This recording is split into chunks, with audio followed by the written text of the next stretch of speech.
Telepon misterius bab 400. Apakah Rila ingin mencobanya? Tanya Arila. Mau, Ibu. Baik, Ibu akan membantumu memakaikannya. Arila membantu Rila memakai sepatu kristal yang cantik. Melihat kaki Rila yang memakainya. Ya, Rila memakainya menjadi sangat cantik ya, kata Arila. Ibu, Rila ingin memamerkannya kepada ayah dan kakak Hansel. Rila kecil duduk di atas kursi, menggerak-gerakkan kaki kecilnya. Dia sangat menyukai sepatu kecil itu. Arila mengelus kepala Rila dengan lembut berkata, Ayah sedang sibuk bekerja. Rila pergi mencari kakak Hansel saja ya. Biarkan kakak Hansel melihatnya. Baik, Bu. Rila kecil memeluk ibunya dan menciumnya, lalu pergi. Melihat punggung Rila yang berlari menjauh, Arila merasakan rasa sakit di hatinya. Hari ini, seluruh keluarga berkumpul bersama. Begitu banyak orang yang memberikan selamat kepada Rila. Padahal hari ini sudah jelas-jelas merupakan hari yang membahagiakan. Tetapi hati Arila sama sekali tidak merasa senang. Hatinya masih memikirkan kedua mata Carson. Bagaimana jika setiap memikirkan kemungkinan, hatinya merasa sangat sakit. Dia memberitahu dirinya sendiri, tidak lagi memikirkannya, tetapi tetap tidak bisa menahannya. Arila membereskan hadiah yang berada di kamar. Pada saat dia ingin pergi menuju ruang baca mencari Carson, seketika handphone yang berada di tangannya berbunyi. Arila mengambil dan mengangkatnya. Melihat terdapat petunjuk nomor yang tidak tercantum. Hati Arila merasa sedikit terkejut. Ternyata adalah nomor yang tidak dikenal. Siapakah yang menelpon? Arila menggigit bibirnya, berpikir sebentar, tapi tetap saja dia mengangkatnya. Halo? Di dalam handphone tidak ada suara sama sekali. Arila kembali bertanya. Anda siapa? Tetapi sama sekali tidak ada tanggapan. Jika sebuah nomor yang tidak dikenal, maka dia sudah pasti tidak akan mengangkatnya. Tetapi ini merupakan nomor yang tidak tercantum. Hatinya merasa sangat penasaran. Dia ingin tahu siapa itu. Kamu siapa? Apakah kamu ingin mencariku untuk suatu hal? Arila bertanya kembali. Karena dahulu sudah banyak terjadi hal yang tidak bagus. Bahkan Sandoro yang tinggal di wilayah militer bisa terbunuh. Arila sama sekali tidak berani membayangkannya. Dia sangat khawatir jika orang jahat itu akan berbuat sesuatu kepadanya dan keluarganya. Mungkin saja dia bisa melalui handphone mendengar suatu informasi. Tetapi tidak peduli bagaimanapun dia menanyakannya, dia masih saja tetap tidak mendapatkan balasannya. Kamu sebenarnya siapa? Kamu ingin melakukan apa? Di seberang sana sama sekali tidak terdengar suara apapun. Arila merasa sangat khawatir. Lalu menunggu sebentar lagi. Tetapi di seberang sana sama sekali belum terdengar suara. Hanya terdengar suara orang yang sedang sibuk bekerja. Arila mengambil handphonenya dan segera berlari keluar, mencari Rila kecil dan Carson. Pada saat Arila baru keluar dari pintu, dia sudah bisa melihat Hansel sedang menggenggam tangan Rila sedang berjalan di koridor. Dua orang sedang berbicara, terlihat sangat bahagia. Ibu, kakak Hansel berkata sepatu ini cantik. Rila kecil berkata dengan bahagia. Ya, kamu mainlah baik-baik dengan kakak Hansel dulu ya. Arila menstabilkan kecemasannya, tersenyum kepada mereka. Setelah melewati mereka, dia dengan terburu-buru berjalan ke arah ruang baca Carson. Dia tidak mengetuk pintu dan langsung menerobos masuk. Melihat Carson yang sedang duduk di depan meja kerjanya, dia menghembuskan napas leganya. "Kenapa?" Carson menaikkan kepalanya melihat Arila. Tidak ada apa-apa." Arila berjalan menuju ke samping ruang kerjanya, melihat Carson sedang melakukan rapat menggunakan video. Meskipun dia tidak bisa melihat, tetapi dia masih bisa mendengar laporan. Maka dari itu, masalah perusahaan, dia dengan sama masih bisa melakukannya dengan baik. "Benar, tidak ada apa-apa?" Carson balik bertanya. Jika benar-benar tidak ada apa-apa, Arila tidak akan mungkin masuk tergesa-gesa ke dalam ruang bacanya. "Tidak ada apa-apa," kata Arila. Mungkin hanya dia yang berpikir terlalu banyak.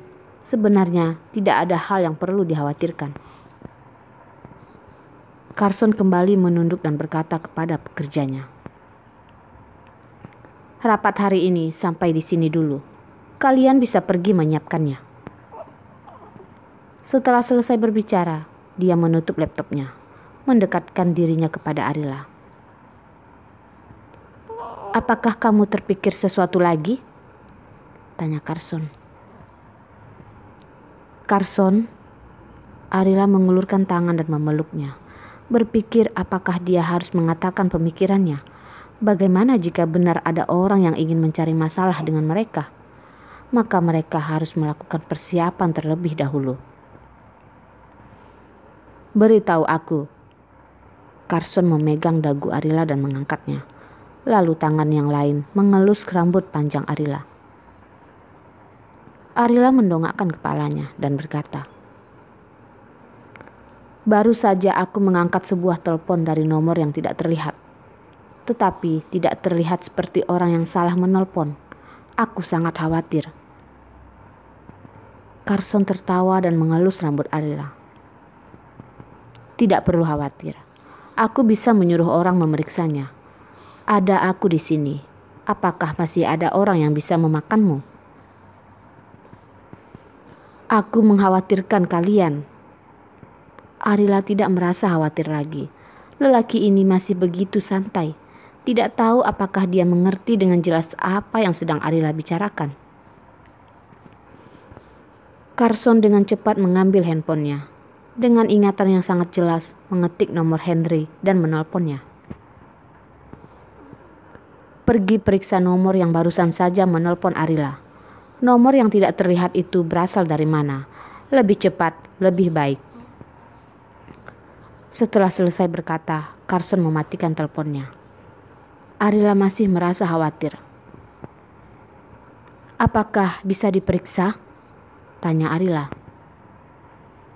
"Jika tidak memeriksanya, tentu saja tidak akan bisa terlacak." Carson mengelus kepalanya dan berkata lagi. "Arila, Sandoro sudah meninggal. Semuanya sudah berlalu. Tidak akan kejadian lagi hal seperti ini. Kamu tidak usah khawatir." "Tapi..." Arila masih belum menyelesaikan ucapannya. Carson menundukkan kepalanya dan menciumnya, membuat ucapan yang ingin dikatakan oleh Arila tidak jadi diucapkannya. Arila ingin melepaskannya, tetapi sudah ditahan oleh kedua tangan Carson, membuat kedua orang itu tertempel dengan sangat erat. Carson memeluk erat pinggang Arila, memberikannya sekali lagi ciuman yang sangat dalam. Berlangsung tidak lama, Arila merasa napasnya sudah hampir habis, dan akhirnya Carson melepaskannya. Carson melihat Arila. Dari imajinasi ciuman Arila dan dirinya tadi, sekarang wajah Arila pasti sudah sangat memerah. Melihat wujudnya yang sangat kasihan dan kesal, Carson tidak bisa menahan dan mengeluarkan senyumannya. Mendapat kebebasan, Arila memukul Carson. Tetapi pada saat mendarat di tubuh Carson, dia sama sekali tidak menggunakan kekuatan apapun. Wajah Arila memerah. Dengan napas yang terengah-engah dia berkata, "Tuan Carson, aku sedang berbicarakan hal yang serius denganmu, tetapi kamu malah membuatnya berantakan." Carson menyembunyikan senyumannya dan berkata dengan serius, ciuman bisa membantu kita mendinginkan suasana dan mendekatkan hubungan antara suami dan istri. Aku sedang berusaha untuk mendekatkan hubungan antara suami istri di antara kita. Bagaimana bisa dikatakan membuatnya berantakan? Ini adalah Carson yang Arila kenal. Selalu bisa melakukan suatu hal untuk bisa meredamkan suasana, mengatakan suatu hal yang tidak serius, dan melakukan sesuatu hal yang tidak serius juga. Waktu masih pagi, pergi denganku ke suatu tempat, kata Carson.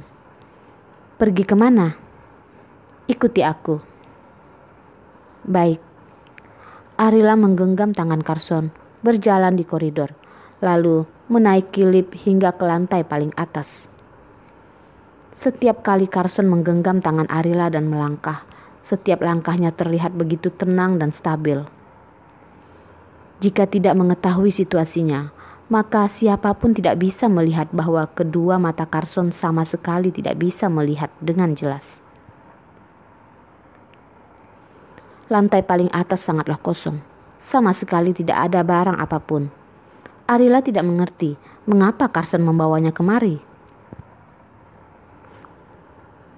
Carson menggenggam tangan Arila dan berkata, orang di rumah sangatlah banyak. Temani aku duduk di sini. Kita melihat bintang bersama-sama. Baiklah, kamu lihat di sebelah sana ada 7 bintang dan juga...